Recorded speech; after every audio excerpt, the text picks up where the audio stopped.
Julian, welcome. It's been reported that WikiLeaks, your baby, has, in the last few years, has released more classified documents than the rest of the world's media combined. Can that possibly be true? Yeah, can it possibly be true? It's a worry, isn't it? That the rest of the world's media is doing such a bad job that a little group of activists is able to release more of that type of information than the rest of the world press combined. How does it work? How do people release the documents, and how do you secure their privacy? Well, so these are, as far as we can tell, classical whistleblowers, and we have a number of ways for them to get information to us.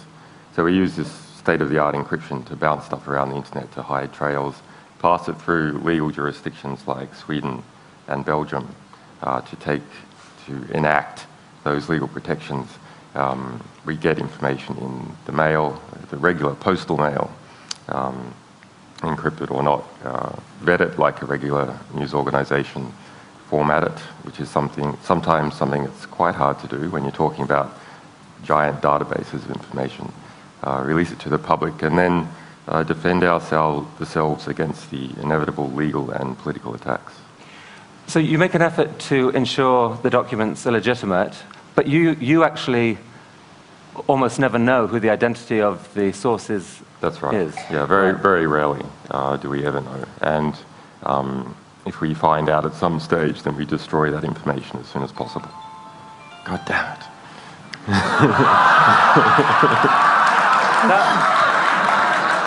I think that's the CIA asking what the code is for a TED membership.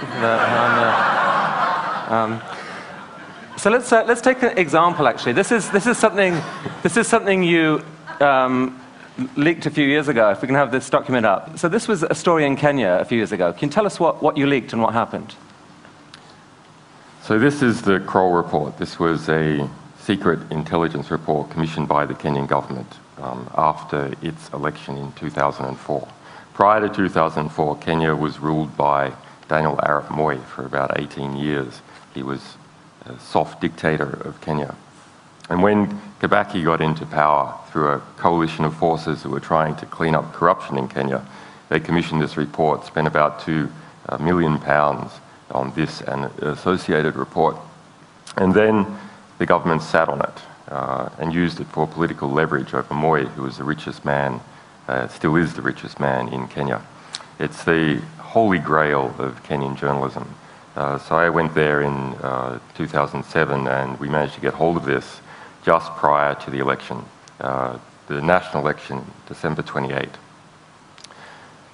When we released that report, we did so 3 days after the new president, Kibaki, had decided to pal up with the man that he was going to clean out, Daniel Arap Moi. So this report then became a dead albatross around President Kibaki's neck. And I mean, to cut a long story short, word of the report leaked into Kenya, not from the official media, but indirectly. And in your opinion, it actually shifted the election. Yeah, so this became front page of The Guardian and was then printed in all the surrounding countries of Kenya, in Tanzania and South African press. And so it came in from the outside, and that, after a couple of days, made the Kenyan press feel safe to talk about it. And it ran for 20 nights straight on Kenyan TV, shifted the vote by 10%, according to a Kenyan intelligence report, which changed the result of the election. Wow. So your leak really substantially changed the world. Yep.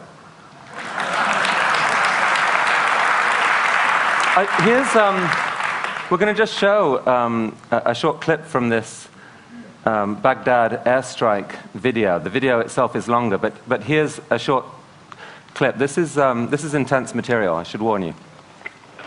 Once you get on, just open off. Yeah, Roger. I see your element. You got about 4 Humvees right along this.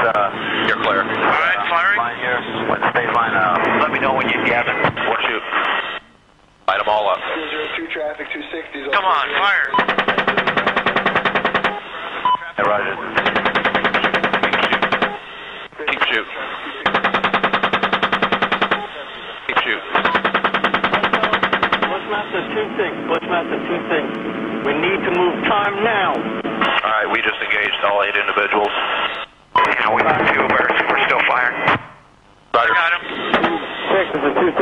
Uber. We got Oh, I'm sorry. What was going on? bypass. God damn it, Kyle. Sorry. I hit my head. So, what was the impact of that? The impact on the people who worked on it was severe.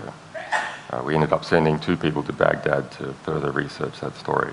So this is just the first of 3 attacks that occur in that scene. I mean, 11 people died in that attack, right? Including 2 Reuters employees. Yeah, 2 Reuters employees, 2 young children were wounded. There were between 18 and 26 people killed altogether. And releasing this caused widespread outrage. What was the key element of this that actually caused the outrage, do you think? I don't know. I guess people can see the gross disparity in force. You have guys walking in a relaxed way down the street, and then a Apache helicopter sitting up at 1 kilometre firing 30mm cannon shells on everyone, looking for any excuse to do so, and killing people, rescuing the wounded. And there was 2 journalists involved who clearly weren't insurgents because that's their full-time job. I mean, there's been this US intelligence analyst, Bradley Manning, arrested, and it's alleged that he confessed in a chat room to have leaked this video to you, along with 280,000 classified US embassy cables. I mean, did he? Well, we have denied receiving those cables. He has been charged about 5 days ago with obtaining 150,000 cables and releasing 50. We have released early in the year a cable from the Reykjavik US Embassy, but this is not necessarily connected. I mean, I was a known visitor of that embassy. I mean, if you did receive thousands of US Embassy diplomatic cables... We would have released them. Yeah. You would? Yeah. Because? Well, because these sort of things reveal what the true state of, say, Arab governments are like, the true human rights abuses in those governments. If you look at declassified cables, that's the sort of material that's there. So let's talk a little more broadly about this. I mean, in general, what's your philosophy? Why is it right to encourage leaking of secret information? Yeah, well, there's a question as to what sort of information is important in the world. What sort of information can achieve reform?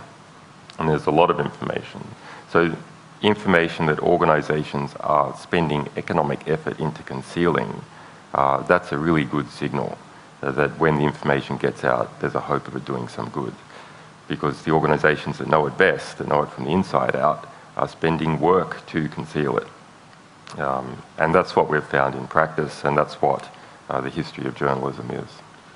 But are there risks with that, either to the individuals concerned or indeed to society at large, where leaking can actually have an unintended consequence? Yeah, not that we've seen anything we've released. I mean, we have a harm minimization policy. We have a way of dealing with information that has sort of personally identifying information in it. But there are legitimate secrets. You know, your records with your doctor, that's a legitimate secret. But we deal with whistleblowers that are coming forward that are really sort of well-motivated. So they are well-motivated. And what would you say to, for example, the parent of someone whose son is out serving the US military, and he says, you know what, you've put up something that someone had an incentive to put out. It shows a US soldier laughing at people dying. You know, that gives the impression, has given the impression to millions of people around the world that US soldiers are inhuman people. Actually, they're not. My son isn't. How dare you? What would you say to that? Yeah, we do get a lot of that. But remember, the people in Baghdad, the people in Iraq, the people in Afghanistan, they don't need to see the video. They see it every day. So it's not going to change their opinion. It's not going to change their perception. That's what they see every day. It will change the perception and opinion of the people who are paying for it all. And that's our hope.